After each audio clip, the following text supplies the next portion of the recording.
This one gets a little complicated to answer because really new boards are going to make the decisions as to what happens moving forward with taxes. But one of the things to be aware of is how basically it's determined as far as funding. About 64% of our income as a district comes from what's called WPU, or the weighted pupil unit. So basically that means kids in seats. When you have a lot of kids, you get a lot of WPU. And then property taxes make up about another 24%.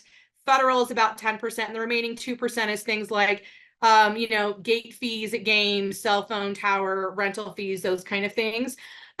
So when people ask me the question, are my taxes going to go up? My standard answer is yes. That's the way the certified tax rate works. It's very complicated. So really the question is, where do you want your taxes to go? Do you want them to stay specific to your area, or are you willing to have them cover a larger area?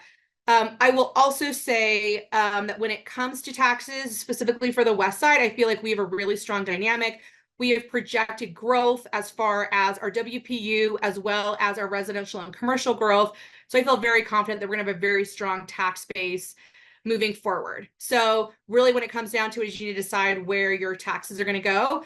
The other dynamic I think coming into this to be aware of is that when you're looking at tax bases and what's going to determine it, one of the things we can look at is our surplus. We have a significant surplus on the West Side. We could potentially flip to a dynamic where we build in cash an elementary school every other year and then only choose to geo bond for secondary schools, which based on how we layer debt, which would significantly keep our tax base pretty solid and not fluctuating up and down a lot.